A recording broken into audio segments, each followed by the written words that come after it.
What is up, you guys? Glitchiz here, coming at you with an all-new Dauntless video. But first, if you enjoy quality gaming content or informational videos like the one I'm posting today, then consider hitting that subscribe button and turn on notifications so you don't miss any of my future uploads. That being said, in today's video, I wanted to bring you a quick rundown on all the updates that are coming with patch 1.9.0, and I'll just say now that there's a few things that I was a little disappointed with when I found out about it, but there's also some updates that are coming that I actually am really excited about as well. So let's jump right in and see what all the details are. So right out the gate, obviously we have the Lawless Skies Huntpass. With 1.9.0, it's going to have a full new pirate-themed armor set as well as 2 weapon transmogs. This is the first thing I was a little disappointed with. The sword transmog and the chainblades transmog that you get are actually identical skins to the skins that are already available in the in-game store. The only difference is the ones that you can buy in the store have a light gray color to them, whereas the ones for this hunt pass are black. So if you're a fan of the black, I mean, that's kudos to you. It's actually even better because you'll be getting them for free now with part of the hunt pass. But for someone who's been around for a while, it kind of like didn't look as good in my opinion, just because we've seen them before type of deal. So to each his own, I guess. But the other amazing thing that they're updating is with 1.9.0, all future and this particular hunt pass that are purchased will never expire. They'll be yours to keep and you can complete them at your leisure. So you're no longer limited to the number of days within the season. They're going to fall under the same category as like the smaller event hunt passes that we get. You just open up that sub menu and the main hunt passes will start acting the same way now. You just select which one you want to be active at any given point and just at your own pace, continue to level those up until you complete them. Once they're unlocked, they will stay there and they will not go away at the end of the season. So that's a really cool update that they're doing. Moving on, we have the New Dawn season. The New Dawn season brings new weekly challenges, story quests, platinum store offerings, and reward cash items. Collect shady coins, which is going to be the new seasonal currency, to unlock a pirate's plunder of new cosmetics. Work with Lady Luck to win over the pirates of the Shattered Isles and bolster Ramsgate's forces. So as you can see, at first glance, it kind of looks like a hodgepodge theme of weapons. But what you come to find out is these particular weapons are in the lore sort of like 7 lost treasures of the pirate people. And not only do we get this really cool skin, but every one of these particular weapon skins, instead of having a particular theme, all have a unique design based off of a certain behemoth. Now, the other disappointing thing that I wanted to mention is these reward cache items are the exact same theme as the in-game store items. We're basically getting identical versions of the same exact weapons in the in-game store, but for 1,000 platinum each. And the only difference is the behemoth that they represent. You get a cool upgrade that kind of shows the features of that behemoth, like the behemoth's face and something like, and things like that. They're kind of embedded into the weapon, so they look really cool. And if you have the platinum, I definitely recommend picking them up. They're actually pretty cool looking skins. I just sort of wish that they weren't like duplicate upgrades. I kind of wish that the behemoth face, like the upgraded themes, were the ones that we got in the reward cache. But to each his own, they're still really cool. And if you don't mind not having the behemoth version, you can get them for free, obviously, within the reward cache. So still pretty cool there. The other big update that we're getting is an upgrade to our bounty upgrade system. The bounty system has received a tune-up to allow more control over how you spend your bounty tokens and the bounties that you draft. Using 1 additional bounty token, you can upgrade your bounties once from bronze to silver or silver to gold. Furthermore, after patch 1.9.0, bounty tokens will no longer expire at the end of a season, and you are free, and your free premium bounty tokens are now combined into a single currency to help streamline the system. So there's no longer premium bounty tokens and regular bounty tokens. It's just one bounty token currency, and they will stick around forever. So if you don't spend them all for whatever reason throughout the duration of the season, all of those normal ones won't matter. They're going to carry over, and you'll be able to continue to save those and use them on things that you actually want to, or level up more in future seasons and so on. So really cool update there, and I'll probably make another video that goes a little bit more in depth on this. But the other cool feature to this is the bounties themselves have had a little bit of a rework. They've gotten a lot more organized, and the amount of overall experience per card that you get has increased a little bit. So that's good. And when you upgrade the bounty cards from, say, silver to gold or bronze to silver, depending on the type of bounty that it is, it will remain the same even after you upgrade it. So if you get a wounding themed bounty, when you upgrade it from a bronze to a silver, it'll still be a silver themed wounding bounty. It'll just be a higher requirement to finish it, obviously, because it's worth more experience. So it's a really good quality of life change that they're making there with the bounty system. So I'm glad they finally got around to updating it. So looking forward to that. Moving on to balance changes, the Tough Hides modifier is being adjusted for the higher end Behemoth content. They reduce Tough Hides unwounded damage penalty from negative 50% to negative 40%. Reduce Tough Hides currently wounded damage boost from plus 25 to plus 15%. Reduce Tough Hides post wounded damage boost from plus 50 to plus 30%. And the shield amount granted from Cascade and Guardians are now capped at 600 each. I have a feeling that they're doing this potentially for the updates that are coming with the new support cell, possibly. If that has anything to do with shielding in any way, I'm sure they kind of balance this so it doesn't become wicked overpowered again. That's one reason why they adjusted the shielding and scarring weapons, for example, in the first place. So it's probably not a bad thing they're doing that. Slightly reduced the size of the boosted orbs from Cascade, and the purple orbs always appear at larger sizes. So that was good. That bug's been around for a while. For trials, they increased the per player core health scaling on behemoths from 59% to 75%. This means that players will see an increase in the behemoth's core health when playing in groups. So by the sounds of it, the more people you have in your party, the higher the health pool is going to scale. So we'll probably see some longer times on the leaderboards moving forward. For Chronivore, they decreased the Chronovore's level from 23 to 22, and in the temporal anomaly event on the Paradox Breaks, Frostwolf got a couple updates as well. Now it has its own collision parameters instead of using the original Ember mains. This was really noticeable on the Frostwolf's tail. The Frostwolf tail is like 3 times the size of the original Ember main's tail. So having that hitbox update will make the tail a lot more easier to hit. And to go along with that, they decreased the part health of the tail. They also increased the part health slightly on the back legs. So breaking that tail should be a lot easier now. So that was a good update. The other big thing that's changing with this update is they've revamped almost all of the main island events. They will be doing a few more tweaks in 1.9.1, but the main thing overall across all of them is the wait time between rounds has been reduced from 4 to 2 seconds on all events, and the loot phase has been increased from 15 to 25 seconds. So for whatever reason, if you finish the event and you're walking around or healing up, things like that, and you don't get to the cube fast enough, they're adding an additional 10 seconds to give you more time to loot that cube before it disappears. For the Shatterstorm Island event in particular, the Behemoth health modifier has been reduced from 3 to 1.5. The Behemoth part health scale reduced from 3 to 1. The Behemoth elemental health scale has been reduced from 3 to 1. The crystal spawn time has increased from 45 to 75 seconds, depending on the difficulty. The crystal buff duration has been increased from 45 to 90 seconds. The timer has been removed on the event and now only uses the damage meter instead of both. And the stage 2 is now a solo behemoth instead of a duo one. And the Shadowstorm crystals will now spawn throughout Iron Falls, even when the event is not active. Moving on to the Firewatch Island event. Firewalls have just a few too many strange collision issues, and we're pulling it out of these events until we can address them. While this event is on a shock-focused island, we have reframed the event to emphasize blaze. So the Firewalls modifier has been removed from all stages of the event.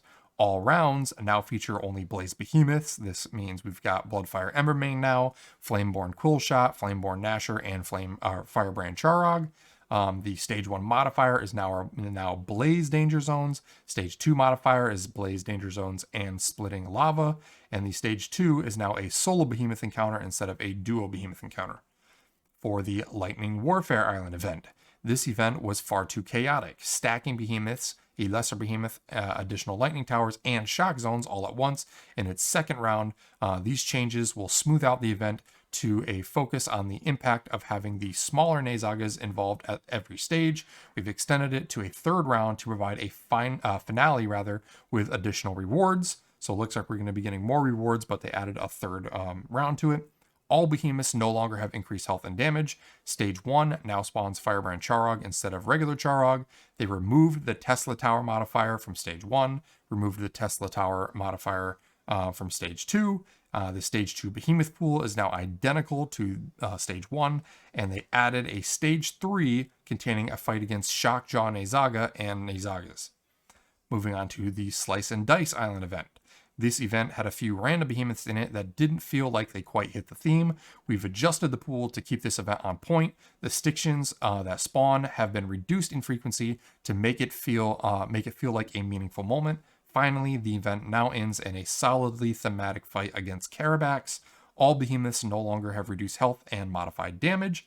Stage 1 and 2 spawning pools have now been pulled. Now pull from Carabac, Ragetail Gnasher, Moon River Strike, and Deadeye Coolshot. Stage 2 is now a solo behemoth encounter instead of a duo behemoth encounter. The sticktions in Stage 1 spawn 6 at a time. The sticktions in Stage 2 spawn 8 at a time and do not respawn for 60 seconds after being killed. The sticktions have been fully removed from Stage 3, and the Stage 3 no longer pulls from a random behemoth and spawns a level 9 guaranteed Carabac and a level 12 Razorwing Carabac instead every single time. So pretty cool change there. For the Cold Snap Island event, all killed fauna now give a buff to Slayer's next attacks. Stage 1 is now a single behemoth instead of an encounter with the single behemoth encounter with the Frigid Touch modifier and spitters that respawn after 60 seconds. Stage 2 is now a single behemoth encounter with Frigid Touch modifiers, spitters, and bombers that spawn every 60 seconds. Will respawn rather after 60 seconds. Stage 3 is now a Dreadfrost Boreas and another behemoth from the content pools of Stage 1 and 2 with the Frigid Touch modifier. Moving on, last but not least, the Strike Island event. This event added quite a lot of chaos for the island level it occurs on, with elemental attacks on the Shrikes, multi-behemoth fights, and fauna.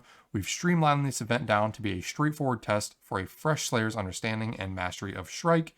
Finish with a confrontation with Dire Shrike a few islands earlier than a player might normally meet it. So the updates for this one, Stage 1 is now 2 level 6 Shrikes with no modifiers. Stage 2 is now 2 level 8 Shrikes with no modifiers. And Stage 3 is now a single level 9 Moonreaver Shrike with additional weaker Shrikes sprinkled throughout. Moving on to quality of life updates. And this is a big one. A lot of people complain about this. The Chainblade's Lacerating Onslaught has new animations for the first 2 attacks. For those of you that don't know, the Lacerating Onslaught is the heavy attack combo for the Chainblades. It was super clunky and not very good visually at all when it first released at the Chainblades update patch. So the new animations, maybe I'll have a preview of it here, are a lot cleaner and are definitely a nice change of life, quality of life update rather. Players can now move or dodge sooner after performing either light or heavy follow-ups with Reaper's Dance and Insatiable Dance specials. So good changes there. For audio, this was a funny one, only because I did pick this armor set up. The new Nicola armor set now plays Jingling Bells audio to match the old school set, so that's pretty cool. And our glider audio has also been updated, and it's a little bit more immersive now. You'll hear a big whoosh sound when you're diving, a braking whoosh when you're pulling up, and the overall traveling audio has been tweaked to match which velocity you're going at, so pretty cool there. For UI improvements, players can now salvage 1 or 5 cells at a time at the middleman. That is a big change. Quest objectives requiring specific items will now display the description of the item. The chat box will now display who interrupts the behemoth and let them know you appreciate them. Hunt passes automatically open when purchased. The skip cinematic button will now fade when it's not being pressed. The Ramsgate map now has a tutorial, and destroyable projectiles now show damage numbers. That was always a problem. You couldn't see like your ice spike, things like that. Sometimes the damage numbers wouldn't pop up, so that was pretty annoying. Moving on to bug fixes for gameplay. Timed objectives that involve killing behemoths now properly count the combat time instead of time spent on the island. And the poison debuff visual effects now correctly disappear if you get tagged with it. For audio, fixed some issues where the Carabac B-Swarm audio would continue to play even after it died.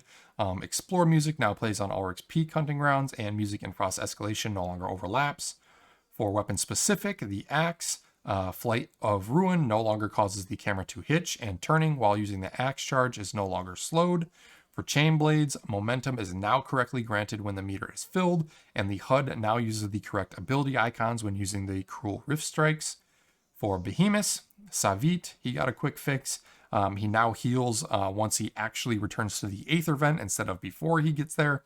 The Chronivore now counts towards Radiant quests and bounties, and the shock effect is now correctly applied to the Chronivore, and severed parts now spawn in the right place.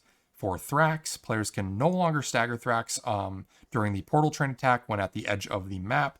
This is what was causing Thrax to sometimes disappear randomly, and he was invisible while you fought him, so good thing they figured that bug out. For cosmetics, the Benson Basher texture issue has been updated. It won't disappear after an Aether Slam. Player arrival landings now have better foot placement, and there's less hovering. And lastly, they fixed cases of armor clipping on Savit and Valkyrian armor pieces.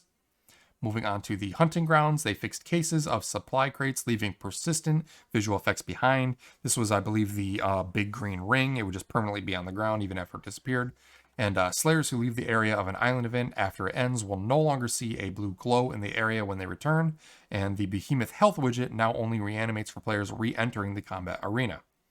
Last but not least, for UI updates, replaced incorrect cell dusting amounts for Omnisurge, Pulse, and Tactician cells.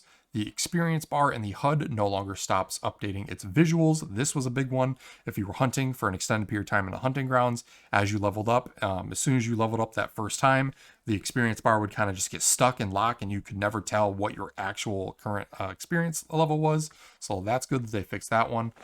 Behemoth parts are no longer available and will be removed from the objective tracker. The charged sword focus description in the Slayer's Path now correctly matches the description of the mod. Players can now properly interact with other players' quick menu on islands while out of combat. The evasive blast is now on the training grounds movement list. Cell fusion screen no longer shows incorrect information. The text for cell dust now says aether dust instead. The background menu can no longer cycle while selecting a bounty, and users will no longer see Moira behind the crafting screen. Island event phase progress text is now always visible. Players' level in their nameplate now correctly updates when they level up. The skip quest using Platinum button in Rumors is now working again. The Insatiable Dance now shows how to obtain it when viewed in the loadout menu.